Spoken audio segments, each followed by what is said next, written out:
Ok, vamos falar hoje sobre traduzindo para o teatro, ah, e a gente vai ver elementos centrais da tradução do teatro, tradução, ah, um, uma das decisões, sempre um dos pontos centrais nessa área é page contra stage, que dá para traduzir muito fácil para português, página e palco. A tradução de uma peça, você faz uma tradução de uma peça, você faz a tradução para ser publicada, por exemplo, muitos colegas nossos na USP e outras universidades na área de clássicas. Essas traduções de Sófocles, de Eurípides, de Aristófanes, etc., raramente são feitas para serem ensinadas. Também o elemento do professor universitário tem que publicar, etc., etc. Se ganha poucos pontos para uma peça, uma tradução sua ser ensinada, mas se ganha pontos para a tradução de um livro das peças de Aristófanes com introdução, etc., etc. E esse aqui é um dos pontos centrais. A gente vai concentrar muito mais hoje sobre tradução para o palco. E Gisele Freire, que vai apresentar a dissertação de mestrado que ela fez, ela vai falar agora uns 15 minutos. Infelizmente ela tem que ir embora e dar aula às 2h30, ela vai falar sobre tradução para o palco. Gisele. Thank you, John. Todo mundo. Acho que o John deu uma excelente introdução rápida sobre esse universo da tradução e dessa diferença do papel para o palco, né? Na minha dissertação, o foco foi o palco. E é isso que o John falou, que a Silvia falou, né? Que veio esse nome, to fit in the mouth of the actor, veio dessa ideia que era o título da dissertação, que é um texto que cabe na boca do ator. Então, tudo bem? Eu diminuí a tela aqui. Que o John estava apresentando. Tá. Uhum. Eu fazia parte de um grupo que chama o Grupo Tapa de Teatro, um grupo que existe há 40 anos em São Paulo. Ele fez muito sucesso nos anos 90, um grupo que era autônomo na tradução de peças teatrais. Então, ele pegava peças canônicas e fazia a sua tradução do zero, não importa se era em russo, se era em alemão, se era em inglês, italiano, espanhol. Os grandes autores, eles falavam, a gente precisa traduzir isso. E fazia uma tradução em grupo. E eu achei esse processo bem peculiar. Todos os atores faziam parte, os atores que conheciam, eles tinham contatos com professores, com conhecedores das áreas, que conheciam a fundo as línguas que eles queriam traduzir, e faziam esse processo durante 20, 30 anos. Quando eu cheguei no grupo, como uma atriz integrante do grupo de estudos, apareceu Tennessee Williams. A gente quis estudar Tennessee Williams, e a gente se deparou com traduções que a gente falava esse termo, não cabe na nossa boca, não cabia na boca do ator, mas a gente não sabia que não cabia na boca. A gente fazia e não ia bem, não ia para frente, lia, memorizava, entendia e não ia. Aliás, tinham peças que o entendimento era falho, não concatenava. Tinha uma peça que uma mulher, ela falava umas coisas em inglês, no português, não tinha uma escrita errada, não estava escrito errado em português, mas não concatenavam as ideias. Aí, fazendo um novo processo de tradução, viu-se que aquela mulher era uma imigrante italiana e no texto fonte o autor tinha colocado vários erros de inglês e tentado fazer uma marca de sotaque, como se fosse o sotaque italiano dela. Aí se entendeu todo o contexto social, ela estava conversando com uma assistente social, aí se entendeu que ela falava coisas um pouco sem nexo, porque ela tinha uma filha que estava presa num quarto escuro, que estava grávida, e você não sabe nada disso, só sabe que você não quer falar. Ela não queria falar para a assistente social que a filha estava grávida no quarto escuro. Então, a gente só descobriu isso pegando o texto-fonte e fazendo a tradução para o texto caber na boca do ator. Então, era isso que a gente falava todo, esse texto precisa caber na boca do ator. Esse texto não cabe na boca do ator. E não caber na boca do ator não é só um texto ser palatável, bom, gostoso de falar. Não é só isso. O texto caber na boca do ator, ele tem que ter todo um pensamento que, na palavra, ele expressa aquela ideia, daquela situação, daquela cena.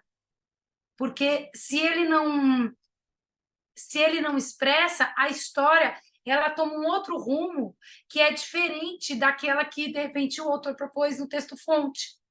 E eu comecei a chamar os textos teatrais de texto-fonte, depois de uma conversa que eu tive com a Silvia, né? Porque ela falou, mas como a gente vai saber qual é o original?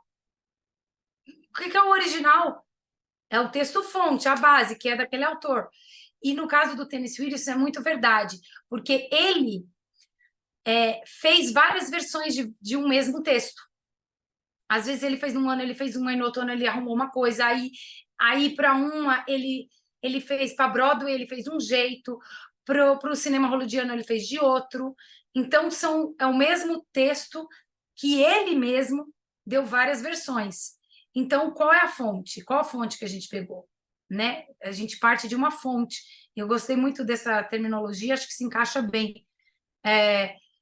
Um bom exemplo é Shakespeare também, né? A Silvia tem razão, ela escreveu aqui. Shakespeare também a gente tem essa, não vou falar, não é um problema, é uma dificuldade mesmo de achar a fonte. Então, a gente partiu desse entendimento de que o texto precisava ser dito, chegar no outro ator para ter um diálogo e chegar no público com o entendimento que o autor queria e o que os atores queriam passar. E aí, a gente, ensaiando, fazendo, nossa, tudo mudou. A gente tinha um negócio que era chamado de caqui, que era todo ano a gente apresentava o resultado do trabalho cênico. A gente fazia isso só para... É como se fosse... É o que a gente está fazendo aqui no Great. A gente, né, discute, a gente fala sobre tradução, sobre adaptação, para a gente manter as nossas mentes, o nosso trabalho sempre ativo, sempre contemporâneo, né? E a gente faz isso lá também, né? Com o trabalho de ator. A gente se mantém sempre atuando, sempre treinando. E aí tinha esse caqui, que era o resultado, só isso, o resultado do que a gente adquiriu, fez durante o ano. E o nosso caqui foi uma bosta. O diretor, o Brian Penido, que depois veio um dos coordenadores da tradução, falou, gente, o que é isso? Aí a gente, várias desculpas, os atores, né? A gente não sei, a gente não sabe. Aí, depois de um ano de trabalho, que a gente decidiu traduzir tudo do zero. E aí veio a importância de toda essa bagagem do Tapa, de tradução, né? Já era, depois que eu fui pesquisar a história do Tapa, eu vi que eles já tinham esse histórico de tradução, e por isso que eu achei importante fazer o mestrado, porque aí mostra uma trajetória de uma galera que está no teatro, que está preocupado com levar para o palco a proximidade máxima do que aquele autor queria. Obviamente, com a liberdade de fazer suas adaptações, mas aí falando também para o público, é uma adaptação, é inspirado, ou é o texto mesmo, né? E aí, depois desse caqui, a gente ficou um ano traduzindo do zero, mas e depois também, durante a dissertação, eu li um artigo que me inspirou, foi a base da dissertação, que é da Circle Altonen, espero que eu tenha dito certo o nome dela, e ela fala do teatro finlandês. E ela diz que também tem esses processos lá. E ela chama de retradução quando já tem uma tradução de um texto, mesmo que se abandone e comece do zero, é uma retradução do texto. Eu achei interessante essa terminologia, porque foi exatamente isso que aconteceu. Fizemos uma retradução, tentando que o texto coubesse na boca do ator. E aí tudo começou do zero. Subia um pedacinho de tradução, levava para a cena. mais um pedacinho de tradução, levava para a cena. Discutia, mesa de discussão, falava, brigas, gritos, opiniões. Aí apareceu uma editora que comprou os direitos autorais de algumas das peças, eu estou falando de peças em um ato, do Tennessee Williams. E aí a coisa mudou um pouco de figura. Ainda assim, para a tradução dos livros, o foco foi o texto que cabia na boca do ator. Porque a gente sabe que aquele texto, a gente estava falando do papel no começo, sai do papel, mas inevitavelmente vai para o palco, vai tridimensionalizar em algum momento. É para isso que o texto teatral foi feito. Então, a gente tinha essa preocupação. Só que aí tinha uma outra preocupação, que aí também entra numa outra categoria que a Circo fala, de publicação, que é um texto que vai ter uma vida maior, né? Porque ela vai estar publicado, então a gente fica aí para toda a vida. E aí, quando a pessoa pegar, ela mesma pode fazer as suas adaptações de acordo com o que ela quer dizer naquele momento. Mas ela tem uma base muito clara do que era o texto-fonte. E aí a gente viu a necessidade de colocar muitas notas de rodapé em muitos textos. Muitas notas de rodapé, porque aí você põe, às vezes, no inglês mesmo, um termo, uma expressão, e deixa a pessoa criar depois, na hora, como ela vai traduzir aquilo? Né? Dá uma liberdade para a pessoa no palco. Ela já não tem mais aquele trabalho que a gente teve de pesquisa, de descobrir do que se tratava, por que a pessoa falava daquele jeito, né? Que tem tudo que era uma época, era um contexto. Ela escolhe se ela não vou usar a terminologia que lá no Brasil se usava nos anos 50, ou não, quero atualizar, quero falar tudo agora, quero usar uma que fala agora. Mas também fizemos uma introdução ao livro dizendo dessa importância do texto caber na boca do ator, dele comunicar integralmente nessa tridimensionalidade. E eu acho que funcionou. Agora a gente vai, o livro está aí, já várias pessoas, né, me buscam, falam, estou usando essa tradução, porque se fizeram assim, fazer assado, estou pensando em fazer assim, eu acho super legal, o texto está vivo ainda, e já fui ver peças, montagens com os textos, fui até o Rio de Janeiro ver uma, que inclusive, eu fui ver uma de Fala Comigo Como a Chuva, e me deixa ouvir. E era uma galera que tinha ganhado um patrocínio da Petrobras. Me arrependi tanto de eles queriam me pagar e eu falei que não precisava pagar. Me arrependi tanto quando eu cheguei lá e vi. Eu cheguei lá, assisti a peça, eles tinham incluído um monte de outros textos, Clarice Lispector, tinha incluído Chico Buarque, entre o texto. Não mudaram o texto do autor, mas incluíram. Aí eu falei, está maravilhoso, a encenação era maravilhosa, mas vocês mudaram algumas coisas. O que aconteceu? A galera dos direitos autorais, o escritório que toma conta dos textos do Tennessee Williams foi lá e cancelou a temporada, porque eles tinham mudado. Mas aí é uma outra conversa para um outro dia. Agora não vai dar tempo. Mas, enfim, tá aí, vida longa. A minha dissertação, vou fazer um jabá. Posso, John? Posso. Ele não falou nada, silêncio é consentimento. Vai, desabafa, a gente gosta. Sim. Eu vou fazer vou lançar um livro agora pela Amazon esse mês, o e-book da versão da dissertação simplificada. Diminuí um pouquinho, condensei para ficar mais fluida a leitura, mas ainda com tudo isso que eu falei, pela Amazon, depois eu coloco o e-book e estou lançando junto uma leitura dramática, então vai ter uma semana de lançamento que eu vou mandar o link pelo Great, que vai ser for free, o livro, e com uma leitura da peça, e eu quero falar com o John e com a Silvia, eu quero lançar o livro físico no Jota. Era isso que eu ia perguntar, né? E o livro físico no Jota, e fazer uma leitura a leitura que eu pus agora online vai ser Algo Não Dito, que foi uma das peças que eu decupei na dissertação, e a outra peça foi Porque Você Fuma Tanto, Lili, que aí eu estou pensando em fazer uma leitura dramática lá. É isso, gente. Eu ainda tenho 10 minutos se a gente quiser discutir. Silence. Ok, então vamos, porque Gisele vai ter que ir daqui a 10 minutos. Então, Vamos abrir para perguntas especificamente para Gisele agora. Gisele, você disse que trabalhou no Tapa, você era atriz do Grupo Tapa, era isso? E aí Não. depois você passou, me conta um pouquinho da sua trajetória para entender as escolhas. Eu conheci o Tapa desde que eu comecei a fazer teatro profissionalmente, estudar teatro, porque uma das minhas professoras era do grupo, eu namorei com um ator do grupo, então eu vivia lá.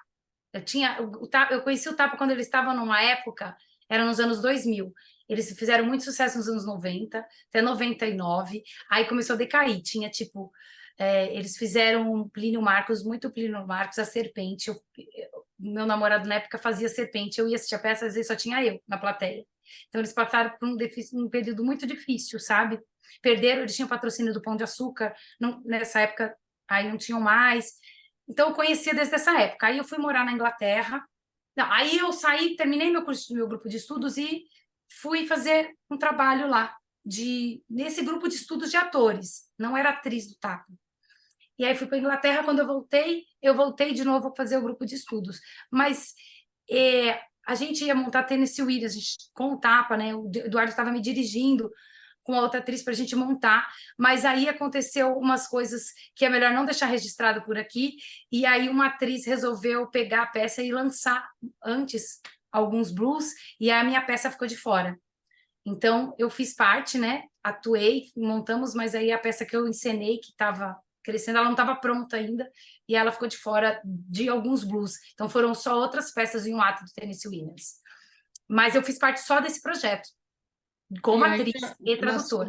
E aí, na sua dissertação, você você fez algumas escolhas para analisar essas traduções, é isso? Vamos lá. Você fez na Boa sua pergunta. dissertação. Eu Traga o lado analisei, certo.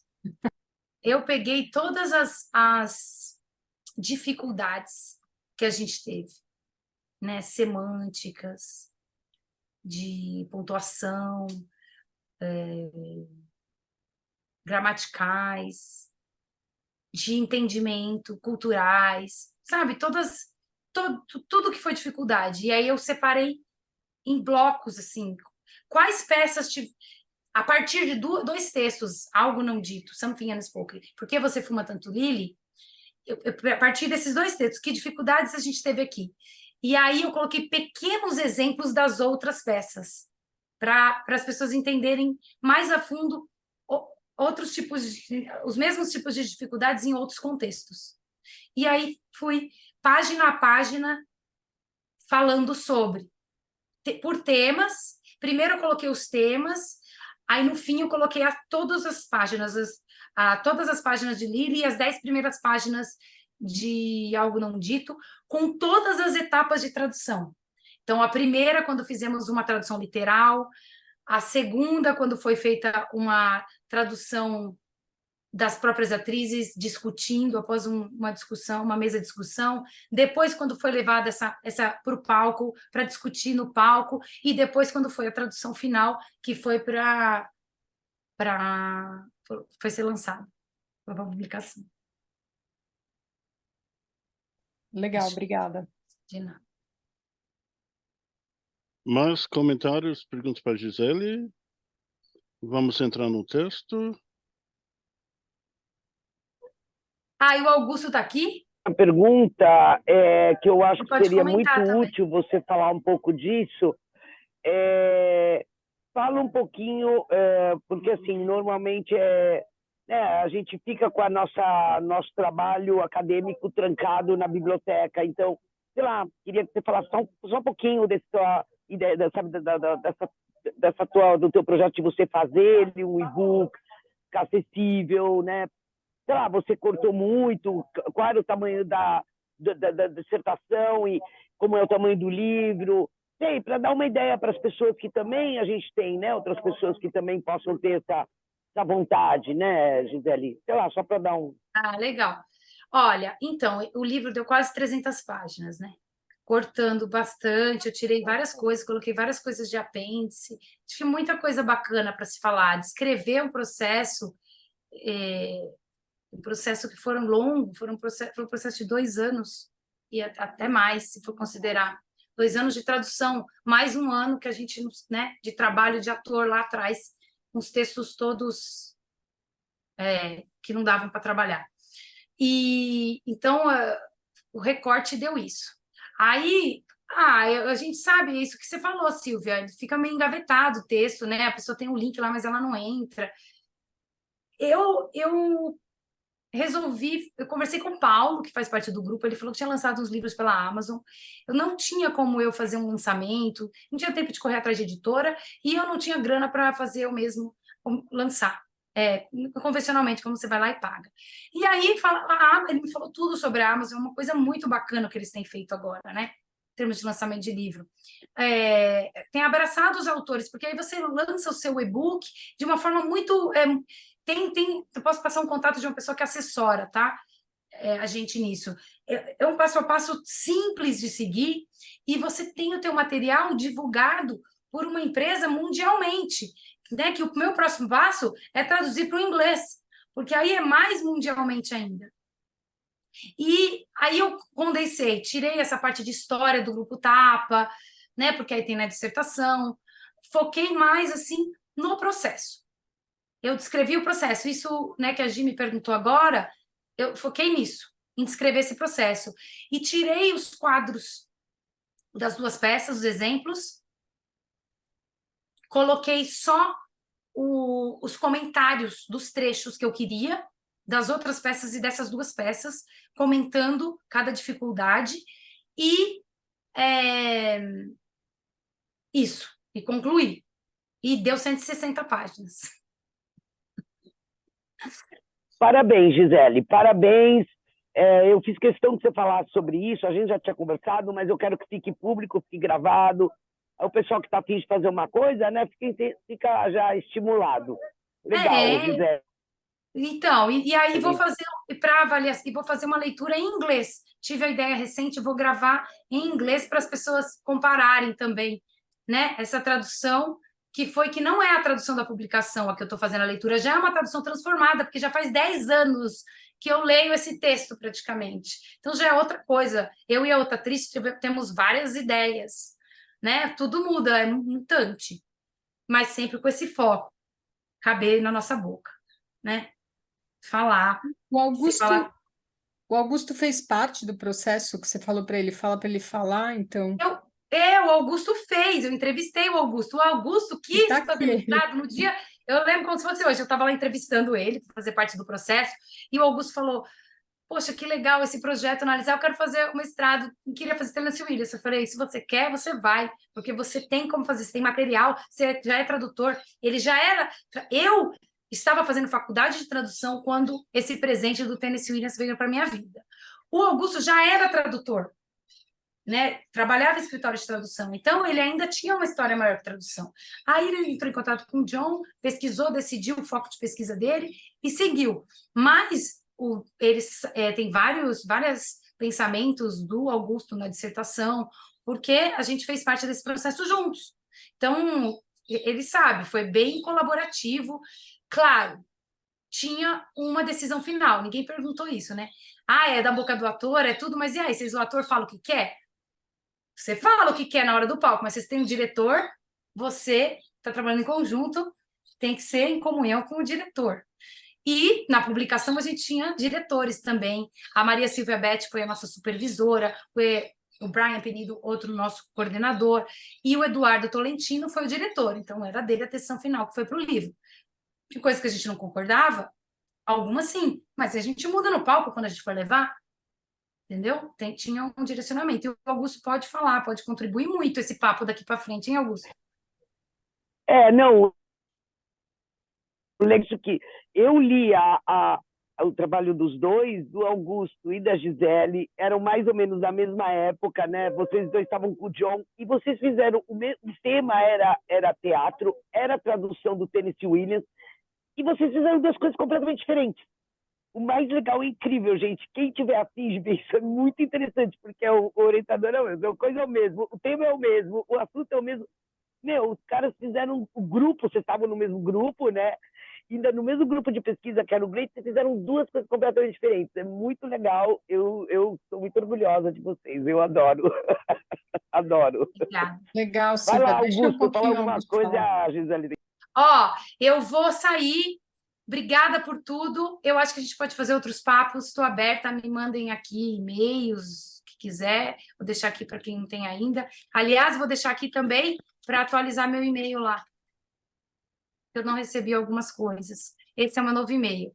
Beijo para vocês, Augusto. Então, fica aí com o John. Bom Ok, papo para vocês. Obrigada. obrigado, Obrigada, Gisele. John. Vou entrando, acho que isso vai embora. Vamos, obrigado de novo, Gisele. E na leitura que a gente vai fazer acho que só metade do capítulo 6 do livro, eu vou retomar várias das coisas de Gisele. Agora dá para todo mundo. Sim, está aparecendo, deve estar aparecendo o texto aqui. Sim? Sim, estamos vendo. Ok. Então, eu vou lendo, comentando, que nem eu fiz com outros. Ok. Então, a gente emprestou o título da tese da Gisele, The Fit in the Mouth of the Actor, e eu vou apresentar vários elementos, lendo, comentando. Introduction, translate or adapt. This is a common dilemma facing theatre translators and directors. To what extent should a translated play take on the clothes, customs and culture of the receiving language and culture?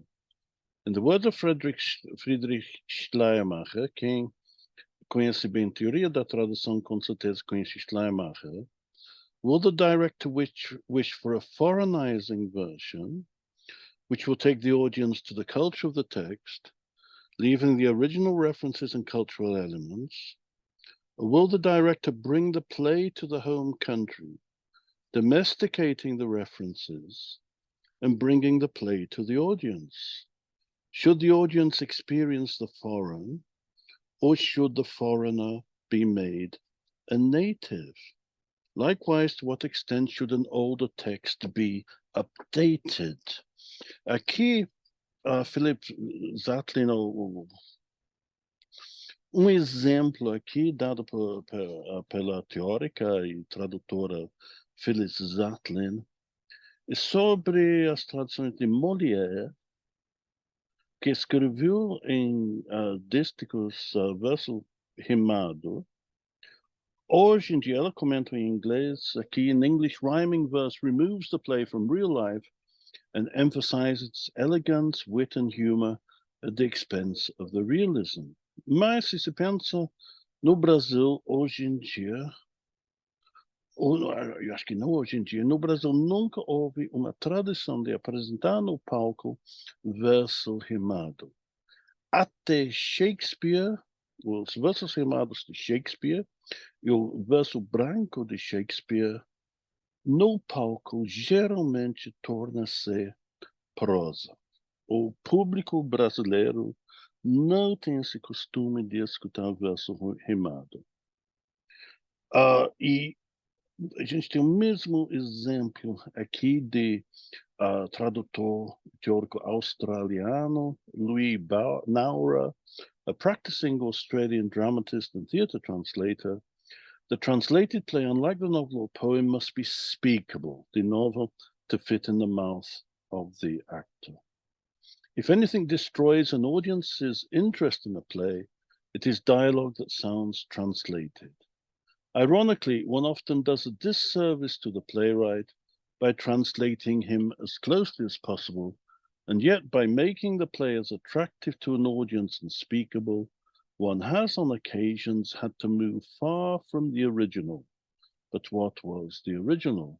Aí tem uma tipologia de vários tipos de tradução que eu não vou ler tudo isso, todo mundo já tem, mas dá para ver aqui rapidamente: literal translation, direct translation, free translation, adapting, the adapter will do their own version, o que Naura chama version, when the language of the author is not known, and a translation, a collation of already existing translating.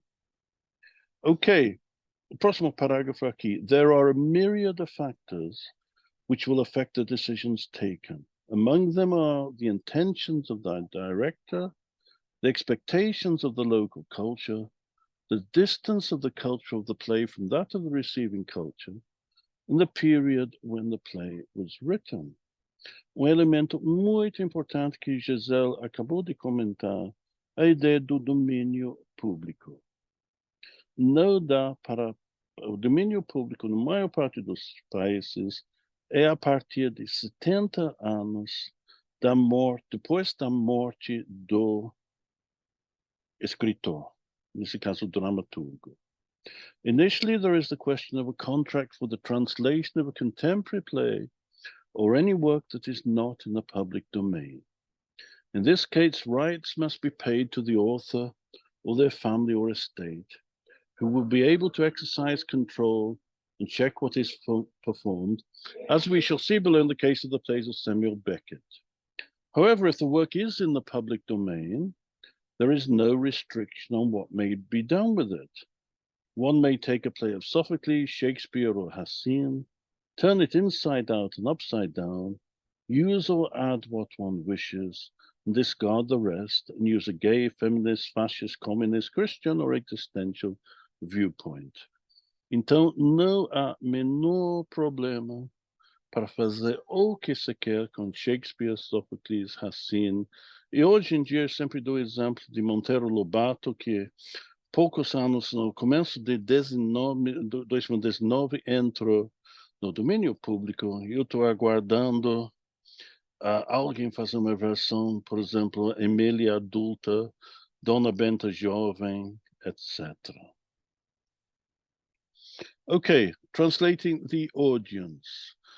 Basicamente o que Gisele estava dizendo, Louis Naura returning to his emphasis on the fact that the speech of the actors must be clear for the audience, describes the dilemma of translating Cyrano de Bergerac, Edmond Rostan's 1897 French play, set in 1640, written in rhyming Alexandrines, dodecasyllabus, Alexandrinus. Naura decided not to translate in verse, as few Australian actors have a good command of verse, and Australian audiences find verse on stage artificial. As a result, the final translation was rather free, especially in the comic sections. Então, de novo, o que acontece muito, traduzindo comédias, muitas referências contemporâneas, topicais, etc., são acrescentadas. Ok, a próxima parte realçada. As mentioned, academic or literary translations, such as the archaizing translations of Greek drama mentioned above, have the reputation of being dull and impossible to form on stage. Indeed, Eric Bentley states that a play has a dual existence, as a written text and script for performance. To extend this point, we can say that the written or published texts are ontologically different. For Freddie Rockham, the two texts are completely independent works of art, and any attempt to judge the performance based on the written text is doomed to run into insurmountable difficulties. Então, separa completamente papel e palco. Ok, outro elemento que acontece muitíssimo in Londres, the West End. Zeitlin lists some of the well-known dramatists who have put their names to translations of Chekhov. Muitos, acho que seria melhor ler pouco mais para cima. Okay, vamos. The difficulty of staging translations is one of the reasons that, in the English-speaking world, well-known playwrights are frequently employed to produce a version fit for the stage, a translation of a play whose original language they're often unfamiliar with. Zeitlin lists some of the well-known dramatists who have put their names to translations of Chekhov. Clifford Odets, Tennessee Williams, Lanford Wilson, David Mamet, Pam Gems, Tom Stoppard, Michael Frayn. Among these, only Frayn knows Russian. The British dramatist David Hare's translation of Brecht's Galileo was made from a literal version. Então, muito comum no Reino Unido esse fenômeno, especialmente para West End, o Teatro de Londres. Mas, do outro lado, David Johnston é professor na Universidade de Belfast, e ele tradutor especialmente do espanhol Siglo de Ouro, Calderón, Lope de Vega, etc. He makes the case that the translator should play a definite role in the translation. Então, ponto diferente, não é aquele ponto que a gente viu em cima, que é o dramaturgo pega uma tradução já feita e burilha, melhora, apresenta para o palco. Então, David Johnson makes the case the translation should play a definite role in the translation, making changes if necessary, and should always be aware of the future staging of the play, working together with the director if possible, and ready to make further changes in the text. The translator will always have to take decisions and be aware of the qualities of the original and the impact the new version will have, thereby leading to a pragmatism which combines the rigor of literary criticism with the flair of dramatic recreation. And the translation will eventually be judged by its success on the stage, which is its function. All translations, in whatever field or whatever purpose, are ultimately judged by pure functional results. And any translation carried out for performance must create a living piece of theatre developed from a dramaturgical analysis of the original text. The future actors and audience must be considered as many translations are aimed at a specific performance. For the translator of Brecht into English, Stephen Gooch, aqui outra imagem, aqui outra metáfora, the actors must be able to wear the language of a play like clothes. They must be able to put the text on and feel they can breathe in it, move around freely, and find its physical expression from within themselves. Então, a imagem que a gente viu na próxima linha, the translator as tailor.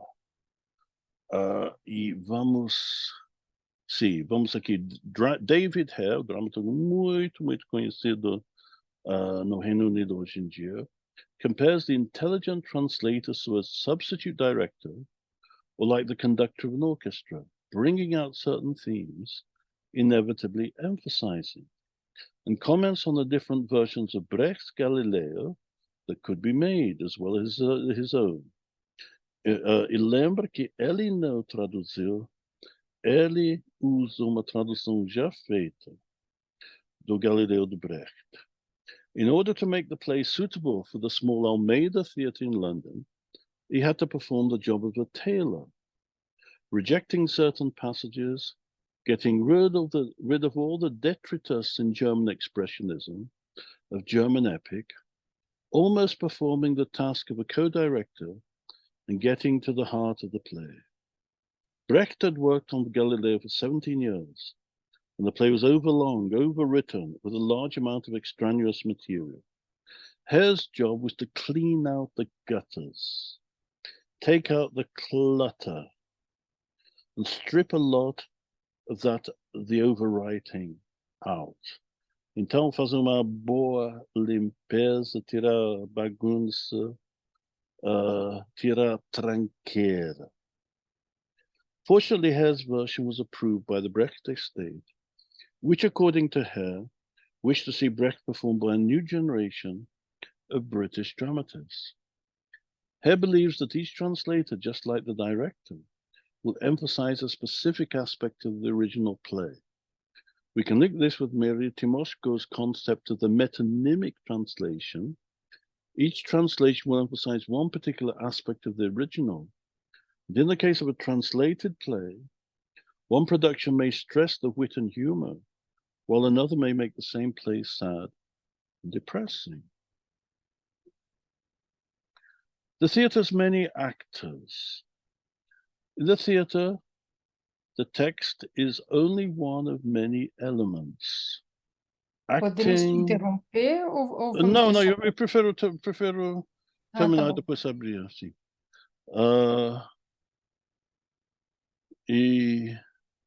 Okay. Theatre is only one of many, the text is only one of many elements. Acting, lights, music, costume, makeup, props, and scenery are also important factors. The arts can be divided into individual and team arts.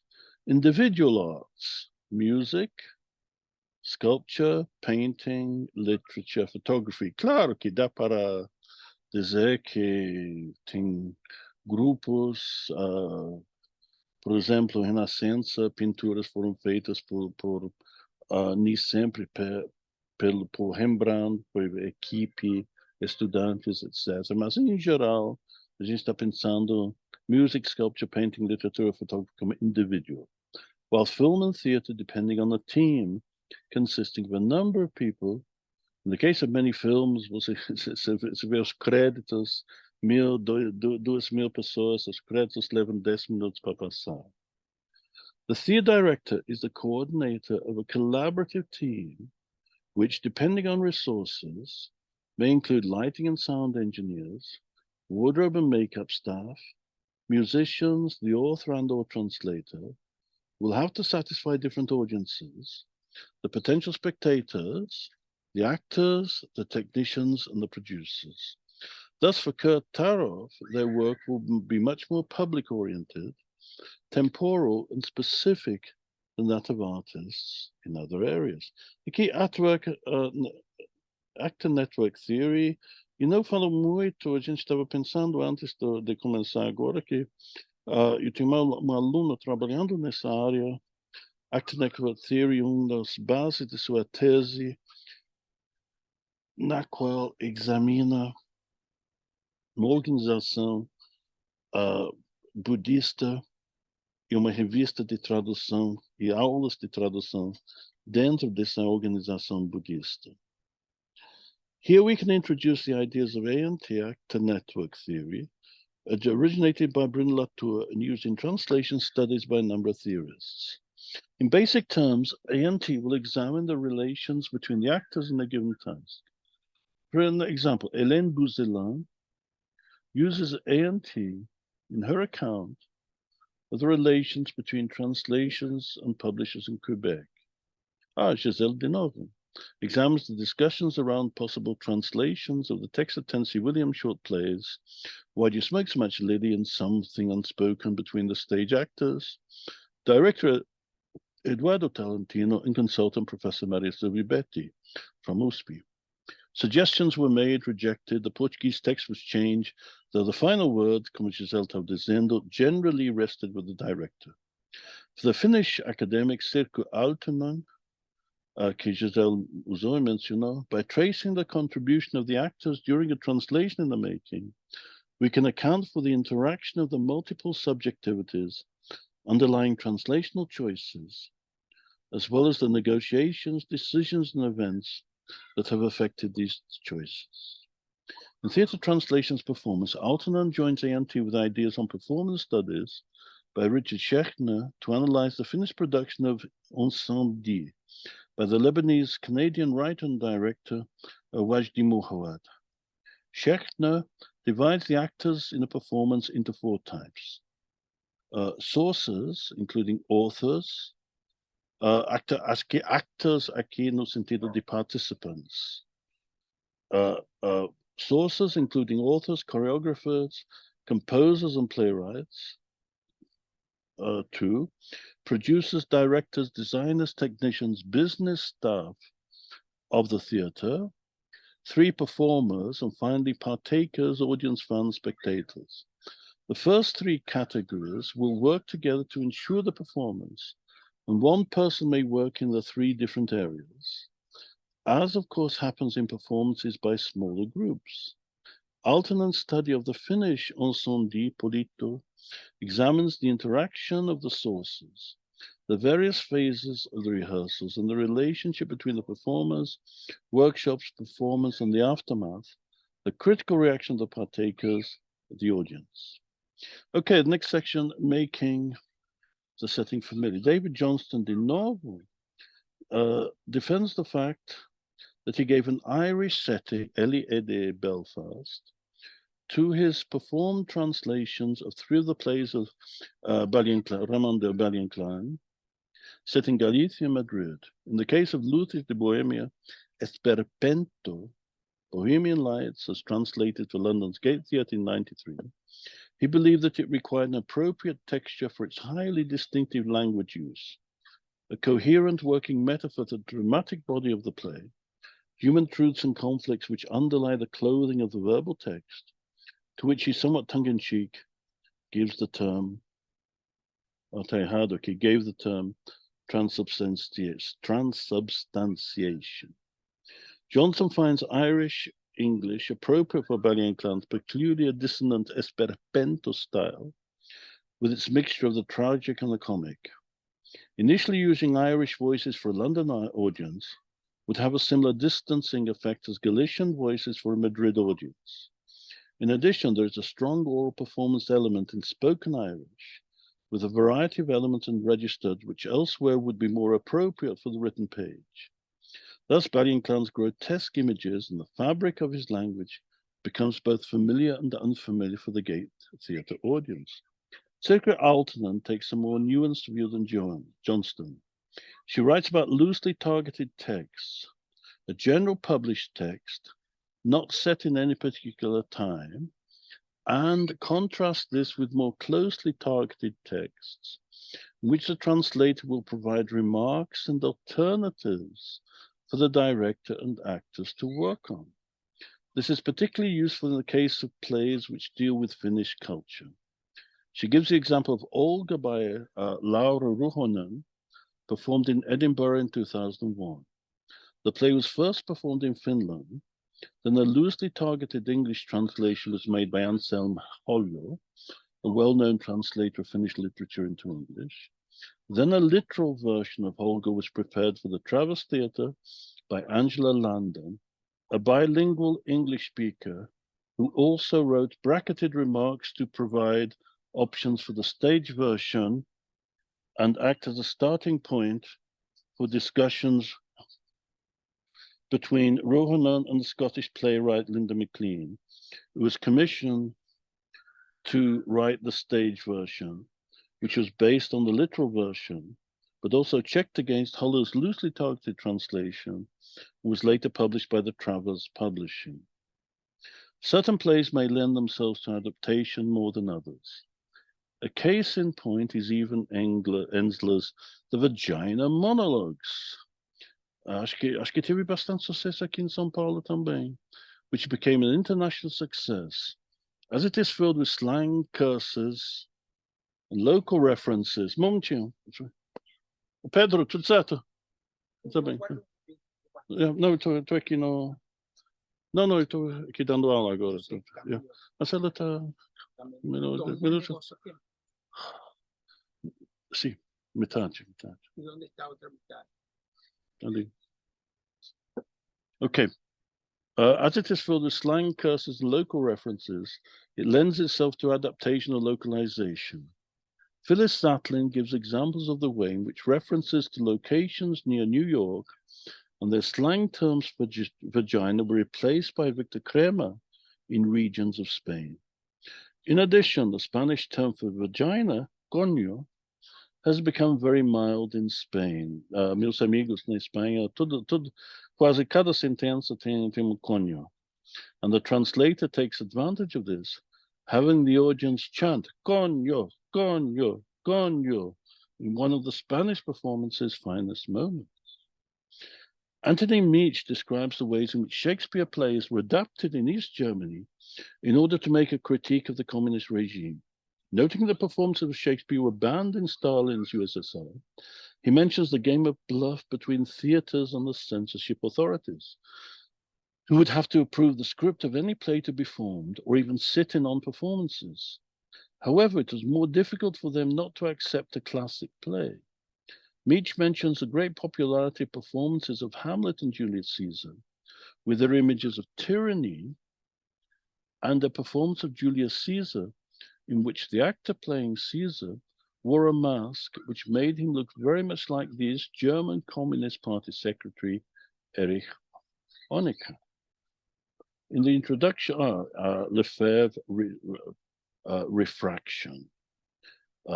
Vocês devem conhecer, mas só para repetir aqui. Lefebvre notes how the political principles of Brecht had to be toned down when his plays were translated into English. First by H.R. Hayes, 1941, when Brecht was a little-known immigrant in the US, and Eric Brantley, 1967, at the height of the Cold War. Examples given are Kaas auf Weissbrot, as cheese on pumpernickel. Digo para você, qualquer Então, coisa. sim, mas tudo calma. Sim, ela está mais calma agora. Okay. Rather than more literal cheese on white bread, as American audiences would expect Germans to eat their cheese on pumpernickel. Similarly, in dem schönen Flandern becomes the familiar in Flanders fields, linking the 30 Years' War of the 17th century with World War I. Here, because of the particular circumstances of the delicacy of introducing Brecht into the US, the translators have to tread carefully to eliminate any politically offensive element. Thus, Brecht's ideology becomes somewhat hazy, as seen in the following remark made by Bentley. Brecht made changes in the hope of suggesting that things might have been different had Mother Courage acted otherwise. In other cases, changes will forcibly be made. Emer O'Toole describes the impossibility of the Dublin theatre company Pan Pan making the central character of a Chinese version of Singh's classic A Muslim Uyghur due to the delicate political situation. Instead, he came from Harbin in the northeast province of Dongbei. Translating dialogues, uma área muito interessante para o teatro. Aqui Zeitlin, following Manuel Pettigella, who investigated translations of German and Italian of plays by Edward Bond and George Bernard Shaw, list the following strategies. Firstly, dialect compilation retains the original setting and milieu of the play, but incorporates a mixture of target dialects or idioms. The problem being that a translation may be so strongly regional that some members of the audience may have comprehension difficulties. Secondly, pseudo-dialect translation will maintain original names and references, and the translator will create a fictitious non-specific dialogue. And in performance, the actors will use regional accents. Thirdly, parallel dialects will also keep the original names and references, but will choose a specific target dialogue. Por exemplo, usa para o sul dos Estados Unidos, usa dialeto de Bahia ou Minas. Aqui. Fourthly, dialect localization will domesticate, changing the names and settings to the target culture. This is the case of Johnston's translation of Bennington's Bohemian Lights. And finally, standardization will eliminate the use of dialect altogether. Okay, adaptations forbidden. Acho que já mencionei isso bastante, the case of Samuel Beckett. Mark Batty points to the way in which Beckett originally made changes in his plays when translating from one language to another, or in performance. For example, a number of sections of Attendons Godot were cut from the English version, Waiting for Godot.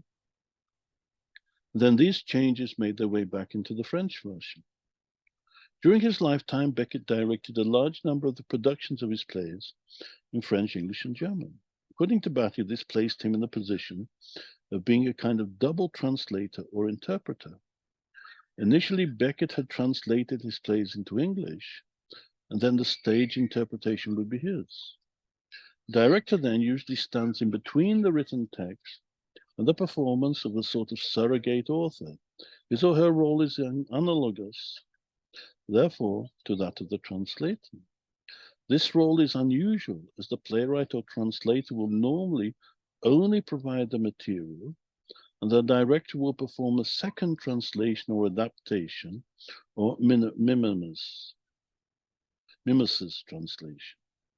the collection of symbolic structures that contain and aid the transfer of information from stage to auditorium, to find an equilibrium between the two, successfully bring the work to the stage. However, in the case of Beckett, despite the changes that he himself made to certain plays, he and his estate, after his death in 1989, prohibited a number of performances that strayed too far from the original text. Batty mentions some cases. Joël Jouanneau's 1991 En attendant Godot used a stage which represented a disused factory or warehouse, and Beckett's tree was replaced by an old electricity generator. Joan Acalate's 1984 production of Endgame was set in the disused and derelict New York subway station. In 2006, the Beckett estate tried to prevent the production of Waiting for Godot at the Pontedera Theatre Tuscany, which used women in the roles of Vladimir and Estragon. A Rome court judged in favor of the theatre, whose defense was that Vladimir and Estragon had not been turned into women, and it was merely a case of women playing the roles of men. Ok, dá para achar mais coisas, mais exemplos que acabam na justiça de encenações de Beckett. Batty makes a defense of Beckett. The formal structure of the play is important to portray the difficulties and struggles of contemporary mankind to create some kind of order within the bareness of their existence. For example, the one almost bare tree is thus symbolically irrelevant. Moreover, Beckett's plays are never linked to any one society or country. They are always ambiguously situated in both time and place. For Batty, the plays cannot speak if you alter the voice. Unlike House of Cards, the delicate balance it disturbs flutters to nothing. Ok, o capítulo continua, só eu dei muitos exemplos agora, mas eu acho que já falei uns 45 minutos. Eu acho que agora está bom para abrir para comentários, perguntas, etc, etc. Ok, eu vou deixar de compartilhar e vamos abrir agora. Obrigada, John. Eu gostei muito de ouvir, apesar de muita informação, muito rápido. Por isso eu que agradeço eu muito. parei na metade. Eu queria fazer dois comentários, se você me permite. Um, que você disse que nós brasileiros não estamos acostumados com rimas em performances em teatro. E eu fiquei pensando aqui o caso das festas que são performáticas, por exemplo, a festa do boi, o boi bumbá, a festa da ciranda, são todas festas que têm toadas que são feitas de rimas.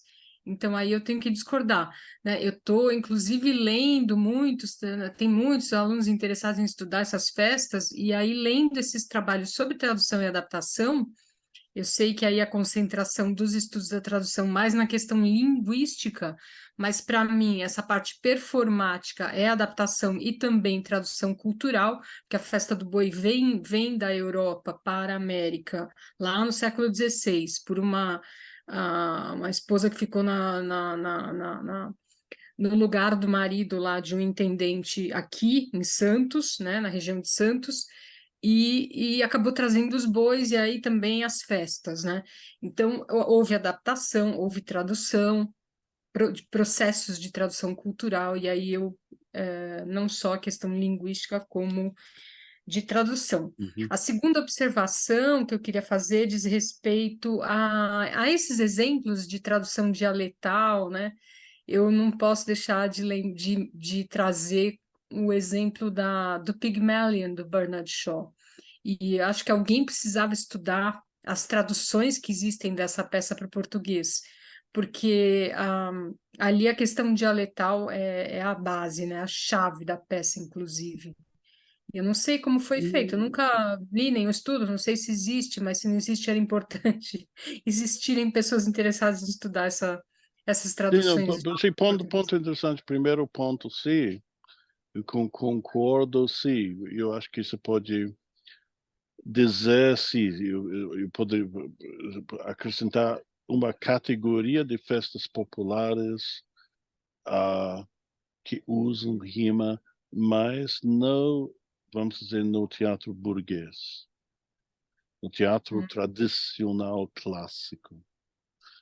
E Pygmalion, sim, do que eu saiba, não houve nenhuma encenação recente de Pygmalion aqui. Eu ouvi, usa carioca, que Eliza Doolittle, tipo, carioca. Mas Foi dá para Glória fazer. Menezes, né? Glória Oi, Menezes sim, interpretou a Eliza Doolittle, sim, sim, sim. lá na década de 60. Sim.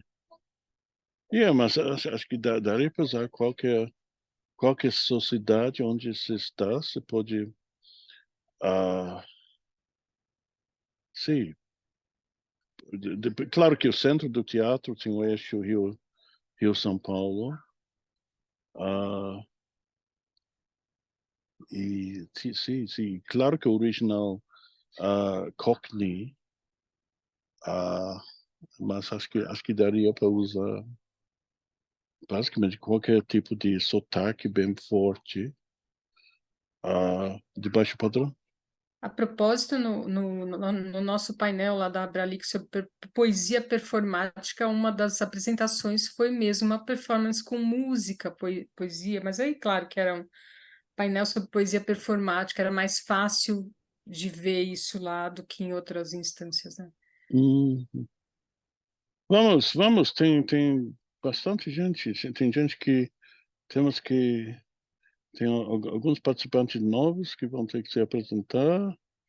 Ah, então Eu acho tomem cuidado se alguém for apresentar, for ensinar Samuel Beckett, toma muito cuidado com o que vocês vão fazer. Ah, e para ele morreu quando Beckett morreu em 89, 30, então 34, tem que aguardar mais 36 anos para poder adaptar Beckett. Dizer qualquer coisa de Beckett, sim. E claro que depende muito.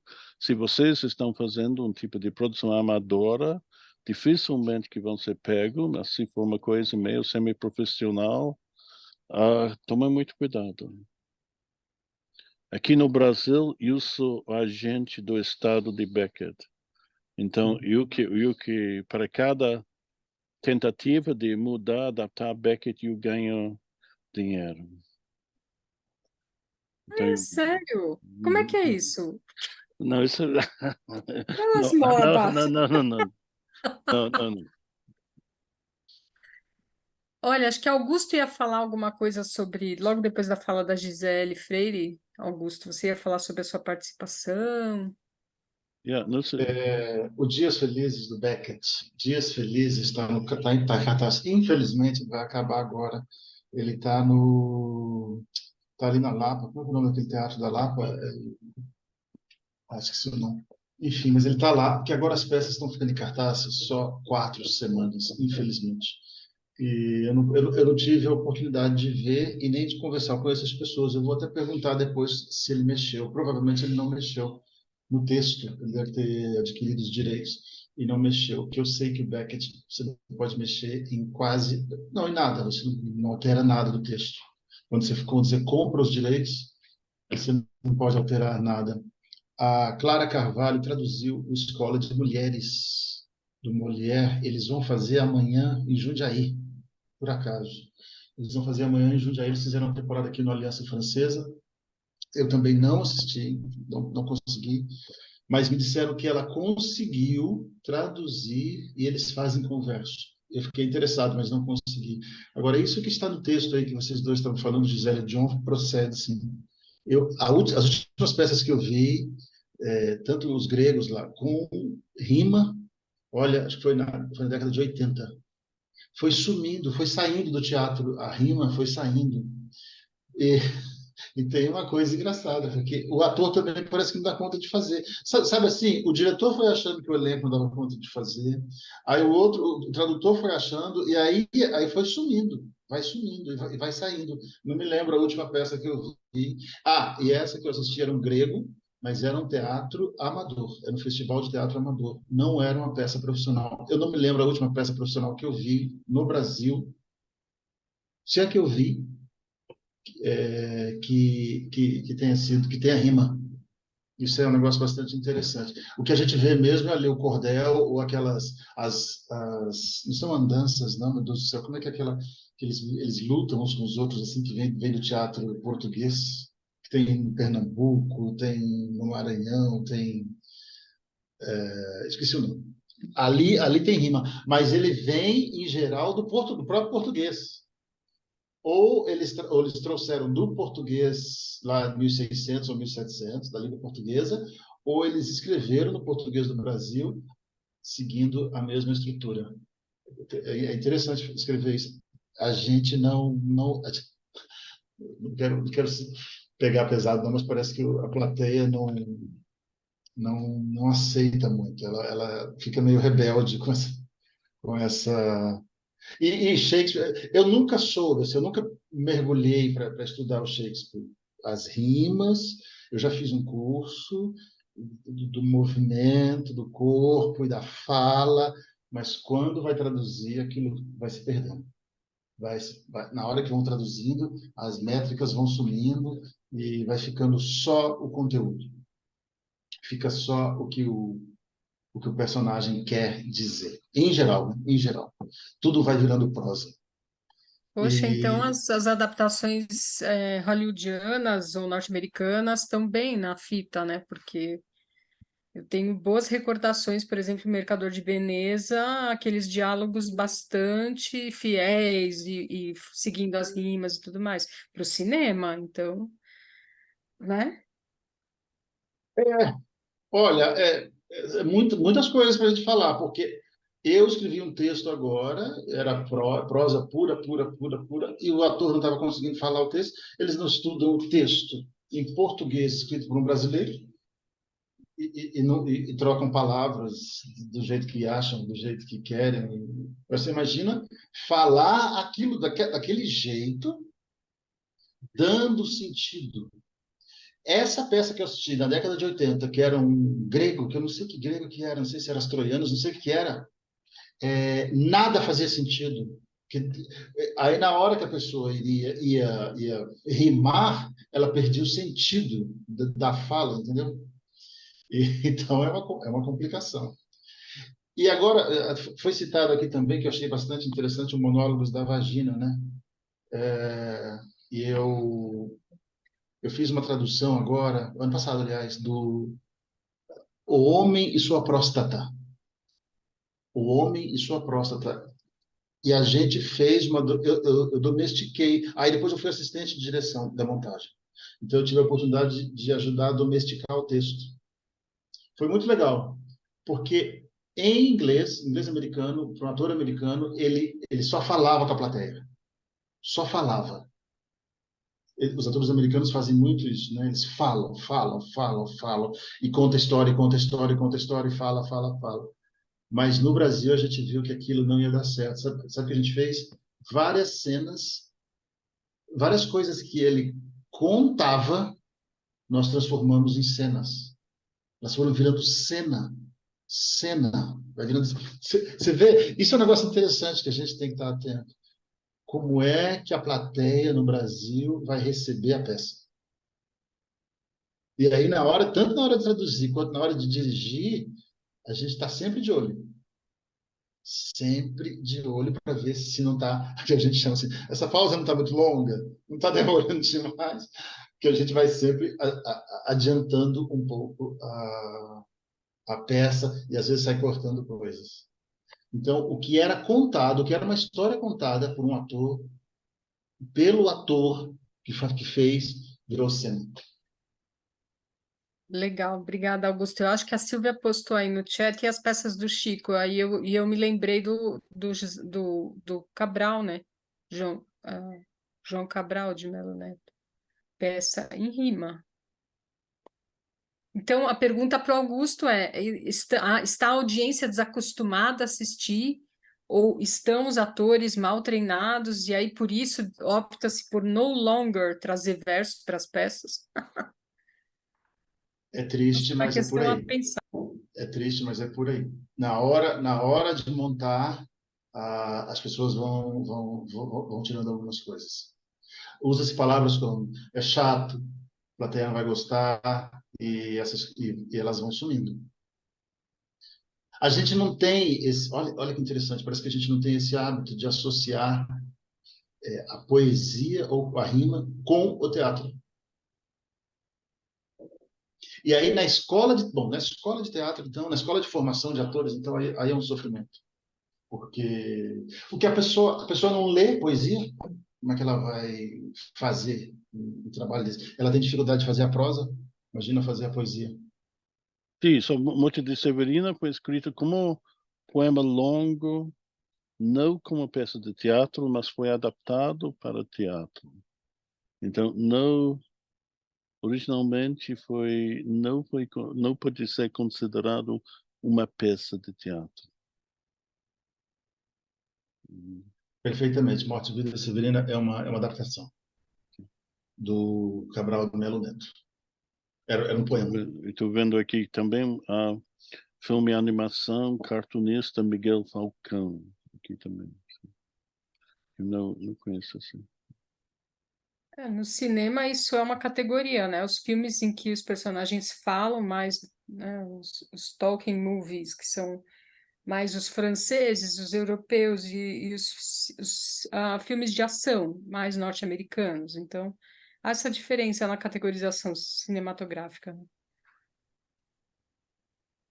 né? Não sei o que Augusto estava dizendo, talvez poderia ser ligada ao declínio da influência da vida cultural francesa aqui no Brasil.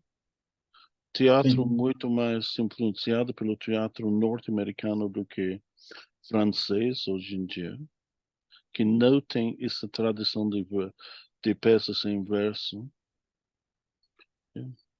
Ok, vamos existir outros pontos. Acho que Silvia temos algum housekeeping. Tem mais alguns pontos, Silvia? Ou mais alguém que entra? Acho que tem alguma coisa Não no sei se chat. alguém quer comentar alguma coisa. A ideia seria, no mês que vem a gente termina isso. Você vai chamar a Nazara, John, para falar sobre... ANT, sim, isso seria, parece que houve bastante interesse. Então, eu confirmo com Narjara para o mês que vem. Então eu acho que seria bom. A primeira parte do capítulo apresenta boa parte dos elementos teóricos. Um dos elementos que eu não apresentei hoje foi isso de adaptação, apropriação. A ideia de que uma adaptação, várias coisas são mudadas, o tempo, época, país, a roupa, apropriação. O novo dramaturgo pega algum elemento do geral e enfatiza só aquele elemento. Talvez seria bom em 5 minutos falar sobre isso. E o mês que vem a gente deixa a Actor Network Theory. Então eu vou começar, vou voltar a colocar o texto uma vez mais. Peraí, deixa eu ver, deixa eu colocar o texto de novo, share screen de novo. Sim. Então, eu vou só colocar, vou dar um exemplo que alguns de vocês, sim, conhecem. Ok, no livro Adaptations of Shakespeare, a critical anthology of plays from the 17th century to the present, contains a number of other appropriations of Shakespeare. Ok, mas o que eu quero ver aqui back to Shakespeare. Só continuar aqui. Ok. Isso aqui ou que pode ser considerado uma apropriação. Paulo Virgil's Desdemona, a play about a handkerchief, contains just the three female characters, Desdemona, Emilia, and Bianca. It takes place off stage from the Shakespeare play in Act 3, Scene 4. When Othello realizes Desdemona has lost the handkerchief he has given her and can be heard bellowing about his handkerchief off stage, and though we never actually see him, we realize that after the short play finishes, the denouement of Shakespeare's play will be followed. Ok, então, se escuta a voz de Otelo, bravo porque Desdemona perde o lenço dele, mas a gente nunca vê Otelo.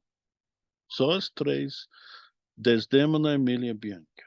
Desdemona has a posh English accent, is sexually free, dislikes her husband Othello,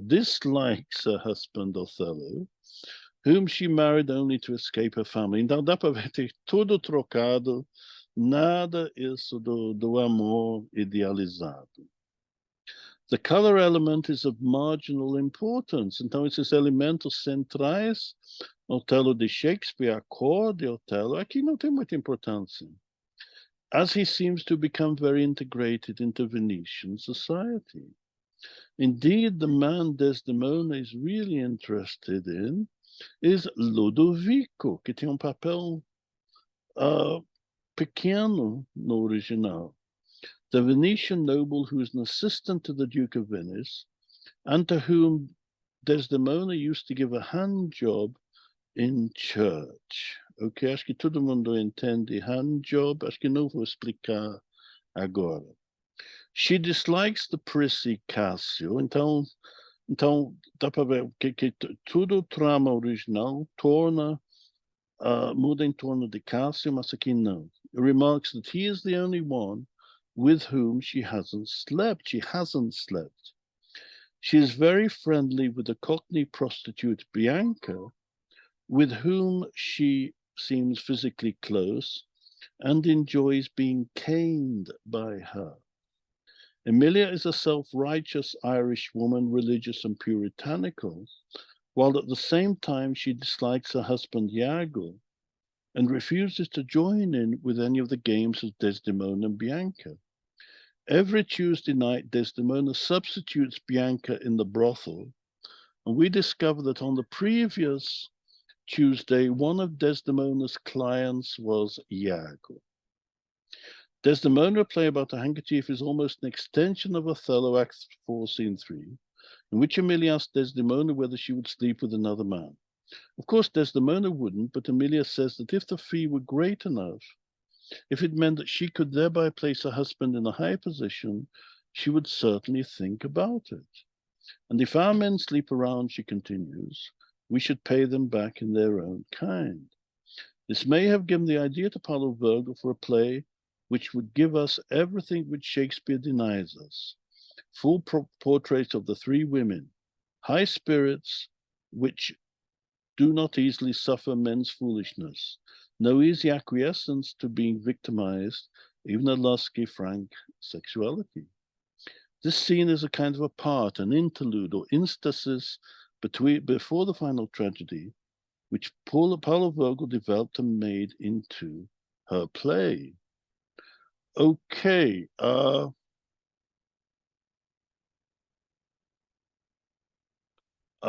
então aqui o capítulo ok, então e o contraste aqui, essa apropriação de Shakespeare com outras apropriações de Shakespeare que muda muita coisa. Deixa eu ver se dá para... Aqui, adaptation appropriation, aqui. Aqui, adaptation appropriation. Using the differentiation between adaptation and appropriation of Julie Sanders. Adaptation signals a relationship with an informing source, text, or original. Appropriation frequently affects a more decisive journey away from the informing source into a wholly new cultural product and domain. We can ask which of the above versions of Shakespeare plays adapt and which appropriate the original Shakespearean version, with which the writer-director taking over the Shakespearean play, making the journey away from the informing source and placing their own imprint on it. Shakespeare is transferred, aqui aos outros exemplos que eu dou. Shakespeare is transformed to Zulu culture, the Arab world, the interior of Brazil, Gabriel Villela, Romeo and Julieta, and the favelas of Rio de Janeiro in the 1940s. Isso aqui é Otelo da Mangueira. The Al-Hamlet summit portrays the harshness and corruption of the Arab world in its politics, Umabatha, the violence of Zulu society, and Desdemona, play about the handkerchief, shows the relationships of the three female characters in Othello. Otelo da Mangueira transfers just about all of the elements of Othello to 1940s Rio de Janeiro without any structural change and can be classified as an adaptation.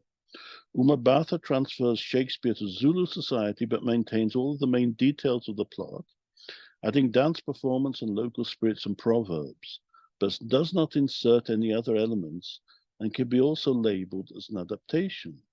Likewise, Romeo and Julieta, though completely changing the tone of the play and distancing the audience through its Brechtian Verfremdungseffect, closely follows Shakespeare's Romeo and Juliet and could be called an adaptation. Suleiman Al-Bassem, despite keeping the names of Shakespeare's characters and following the plot of Hamlet, places it within contemporary Arab society and makes this decisive journey away from the original towards appropriation, unlike Wilson, Massoni and Umabatha.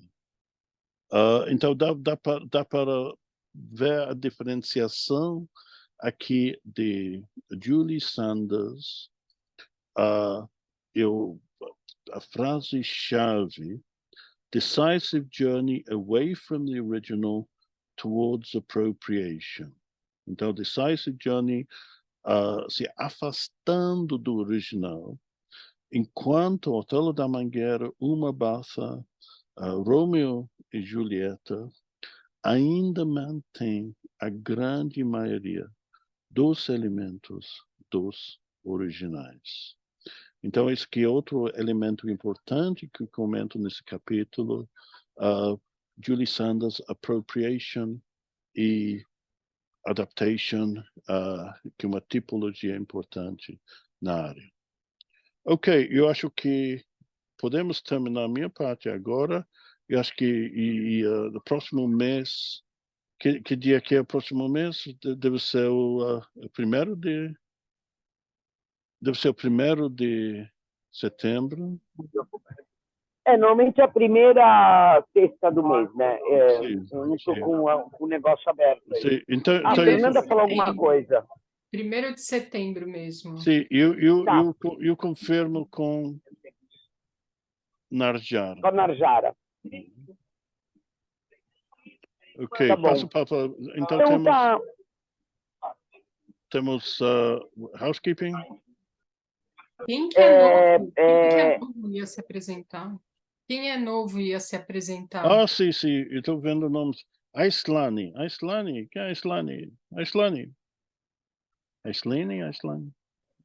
Se apresenta, eu acho que também tem outra pessoa também que eu estou achando que não. Se apresenta então, Aislani, você está aí. O Mário Coutinho já se apresentou? Acho que sim, né? A Islane não se apresentou. Se apresenta, Islane. Tá. Pode ligar o seu vídeo para a gente ver? Fala o que você... não sei o que você pesquisa, alguma coisa assim. Eu não sei. Será que ela não está ouvindo? Às vezes o Roner, por exemplo, eu quis se apresentar 2 vezes. Ai. O Mário está aí? O Roner está rindo. Mário, você está aí? Você quer se apresentar? E essa... Fernanda, tá. Tá, então tá, gente, eu não sei, a Islane, eu acho que ela não está ouvindo.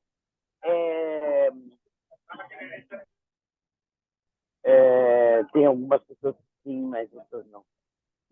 Dia 10 tem webinar. Sim, dia 10 tem webinar. A gente tem um webinar dia 10, que é na próxima sexta. O webinar é o webinar da professora de historiografia, não é isso, Fernanda? Estou ouvindo. Elisa John, que ela vai falar de historiografia. Vai Ela vai contar falar do trabalho sobre dela. o Ray Bradbury nas coleções de ficção científica, traduzidas para o português. Ótimo, vai ser maravilhoso, gente. Não percam, não percam. Então tá bom, gente. Eu vou desligar. Tchau. Vejo vocês em São Obrigada, Paulo. Tô indo obrigada, embora amanhã. Silvia. Pessoal, obrigada. Obrigada, John, pelos Ok. Tá bom, então eu ensinamentos. fecho agora, então. Obrigada, até Ok? breve. Tá bom. Bye bye. Hum.